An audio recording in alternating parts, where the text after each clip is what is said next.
राधे राधे दोस्तों। आज की कहानी बहुत ही दिलचस्प कहानी होने वाली है, तो कहानी पूरा ज़रूर सुने। तो चलो कहानी शुरू करते हैं। दोस्तों, एक गांव में दो कुत्ते रहते थे। दोनों आपस में गहरे और अच्छे मित्र थे। साथ साथ रहते और साथ ही सोते थे। उनमें से एक कुत्ता काला था तो उसका नाम कालू था। दूसरा कुत्ता लाल था तो उसका नाम लालू था। एक दिन दोनों कुत्तों ने तीर्थ यात्रा करने की सोची, किंतु वे रास्ता नहीं जानते थे। दोनों ने निश्चय किया कि यात्रा शुरू तो करें, रास्ता तो अपने आप ही निकल आएगा। एक दिन वे दोनों एक साथ तीर्थ यात्रा पर निकल दिए। चलते चलते उन्हें एक गांव दिखाई दिया। काफ़ी रात भी हो गई थी, तो वे दोनों एक पेड़ के नीचे सो गए। थके होने के कारण उन्हें नींद आ गई। सुबह होने पर फिर अपनी यात्रा पर निकल पड़े। एक गांव पार किया, दूसरे गांव के पास पहुंचने पर उन्हें भूख लगी। वहां उन्हें 4-5 चूहे दिखाई दिए। लालू की पूंछ खड़ी हो गई।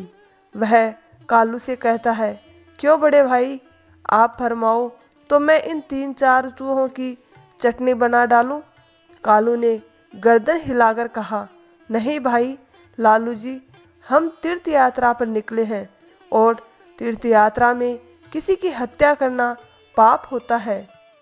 तो आप कोई दूसरा उपाय खोजो जिसमें कोई जीव की हत्या न हो तथा हमें कुछ ऐसा न खाना पड़े जिससे हमारी तीर्थ यात्रा भंग हो।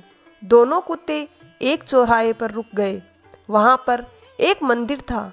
कुछ देर आराम करने के पश्चात दोनों ने फैसला किया कि अलग अलग दिशा की ओर चलना चाहिए। जिसको जो मिलेगा वही खा लेंगे।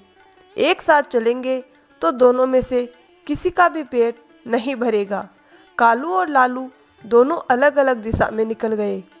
जाने के पहले उन्होंने तय कर लिया कि वे आपस में आकर इसी जगह पर मिलेंगे। लालू कुत्ता चलते चलते एक गांव में जा पहुंचा। वहां एक दयालु पंडित रहता था। वह पूजा पाठ करके भोजन करने ही जा रहा था। उसकी पत्नी ने उसके लिए भोजन की थाल तैयार कर रखी थी। पंडित ने भोजन को भोग लगाया ही था कि लालू कुत्ते ने झट से उसकी थाली में मुंह डाला तथा एक रोटी उठाकर वहां से भाग गया। पंडित ने ईश्वर का नाम लिया और हाथ धोकर उठ गया। पंडित ने अपनी पत्नी से कहा, बेचारे यह गंडक जीव भी कितने भूखे हैं, सो आप यह भोजन की थाली उन्हें ही खिला दीजिए। पंडित की पत्नी गुस्से में होकर बोली, आप यह क्या कह रहे हैं? इस गंडक जी को यह थाली, इसमें कितने अलग अलग पकवान हैं, 2 तरह की सब्जी, अचार, दही, खीर, पूरी। पंडित दया भाव से बोला, तुम ठीक कहती हो, पर यह बेचारे भूखे हैं। आप तो यह थाली इन्हें दे दीजिए। सोच लो कि यह थाली इनके ही भाग्य में लिखी थी। इसके पश्चात पंडित ने लालू कुत्ते को खूब पेट भरकर भोजन करवाया। लालू ने उस पंडित को खूब दुआएं दी। उधर कालू कुत्ता एक किसान के यहाँ पहुंचा। किसान अपने खेत में चक्कर लगा रहा था और जंगली जानवरों को खेत से बाहर निकाल रहा था। किसान की पत्नी खाने की थाल रख गई थी। थाल में भिंडी की सब्जी थी और बाजरे की रोटियां थी। खेत का काम पूरा करके वह थाल खोलकर खाना खाने को तैयार हुआ ही था कि कालू ने तुरंत ही उसके भोजन में मुंह डाला। थोड़ी सी रोटी का टुकड़ा तोड़कर भागा। किसान एकदम से गुस्से में आ गया और खड़ा हो उठा। उसकी आंखें अंगारों की तरह लाल हो गई। उसने अपनी लाठी उठाई और गाली देते हुए उसने लाठी से इतने जोर से वार किया कि कुत्ते की कमर टूट गई। वह पीड़ा से चिल्लाने लगा। कमर टूट जाने के कारण वह भाग भी नहीं सकता था। इसी बीच उसकी कमर में 3-4 लाठियां और पड़ गई। कुत्ता अधमरा हो गया। उसका साथी लालू चौराहे पर खा पीकर आराम कर रहा था। वह खड़े होकर अपने साथी का इंतजार कर रहा था। उसका साथी उसे कहीं भी नजर नहीं आ रहा था।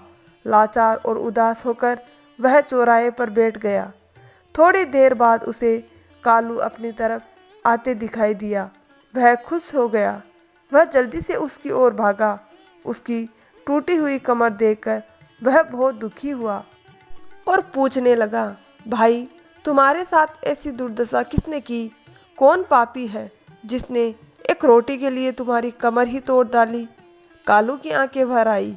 उसने पीड़ा से कराहते हुए सारी बात लालू को कह सुनाई और कालू क्रोध तथा दुख में डूबकर बोला, मैं उससे अपना बदला जरूर लूँगा। उस किसान को बतलाऊंगा कि खुद की कमर टूटती है तो कैसा लगता है। लालू भी बोला, मुझे भी उस पंडित का कर्ज चुकाना है।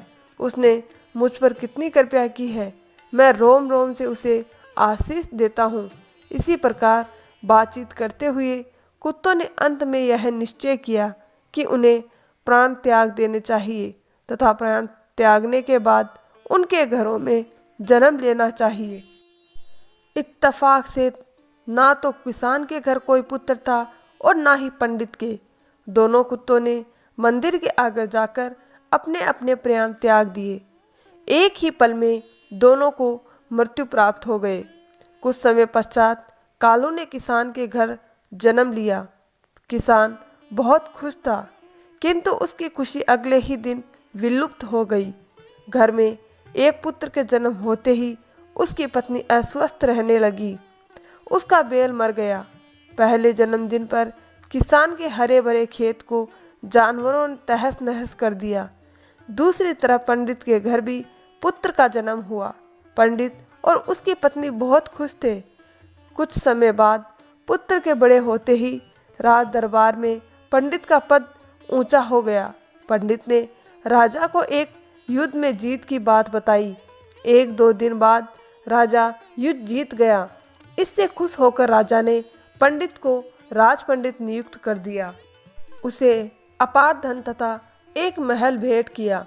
जैसे जैसे पंडित का बेटा बड़ा होता गया, वैसे वैसे वह भी पिता के समान तेजस्वी निकलता गया।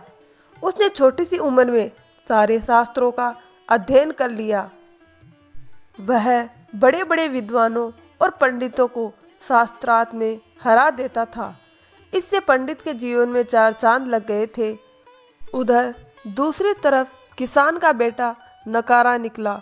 वह बात बात पर अपने बाप को गालियां देता था, उसे डांटता था। वह जुआ खेलकर बचे कुचे धन को भी उड़ाने लगा। किसान बहुत ही दुखी हो गया था। उसे कुछ समझ में नहीं आ रहा था।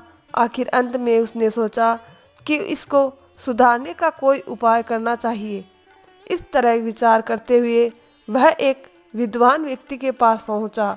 उसने उसके सामने अपनी समस्या बताई। बुद्धिमान आदमी बोला, किसान तुम इसकी शादी कर दो।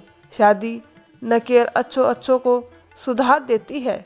किसान ने तुरंत ही घर जाकर अपनी पत्नी को बात बताई। उसने अपने बेटे की शादी करने की सोची। वह लड़की की तलाश करने लगे। दूसरी तरफ पंडित का विचार भी अपने बेटे की शादी करने का हुआ। उसने भी अपने बेटे के लिए लड़की की तलाश की। कुछ दिन बाद पंडित के बेटे को एक कन्या से विवाह हो गया। उसके बेटे की पत्नी भी सुखी थी। उसके आते ही घर को स्वर्ग बना दिया। उसके बाद किसान ने भी अपने पुत्र का विवाह करा दिया। शादी बड़े अच्छे से हो गई। शादी के अगले ही दिन उसका बेटा अचानक चल बसा। उसकी पत्नी रोने लगी। किसान बेहोश हो गया। होश में आते ही वह दीवार से सिर मार मार कर रोने लगा, चिल्लाने लगा, हाय मेरा बेटा मेरी कमर तोड़कर चला गया। पंडित का बेटा उसी गांव में कथा कह रहा था कि इस संसार में जो जैसा कर्म करता है उसे वैसा ही फल प्राप्त होता है। अगर अपने किसी निर्दोष के साथ गलत किया है तो उसका फल आपको अवश्य मिलेगा। कर्म आखिर में सामने आता ही है। कहते हैं कि जैसा बोओगे वैसा ही काटोगे। जल्दी ही या बाद में ब्रह्मांड आपको वह परोस देगा जिसके बाद आप हकदार हैं। कर्म ही व्यक्ति के पहचान का मुख्य आधार है। आपके कर्म आपके चरित्र को परिलक्षित करते हैं। जीवन में सफलता करने के लिए हमेशा सकारात्मक कर्म करने चाहिए, क्योंकि कर्म ही इंसान का भविष्य निर्धारित करते हैं। दोस्तों, आपको हमारी ये छोटी सी कहानी कैसी लगी? अगर कहानी अच्छी लगी तो वीडियो को अपने दोस्तों के साथ शेयर करें, और अगर आप हमारे चैनल पर नए हैं तो चैनल को सब्सक्राइब जरूर कर लें ऐसी और मज़ेदार कहानियाँ सुनने के लिए। धन्यवाद दोस्तों।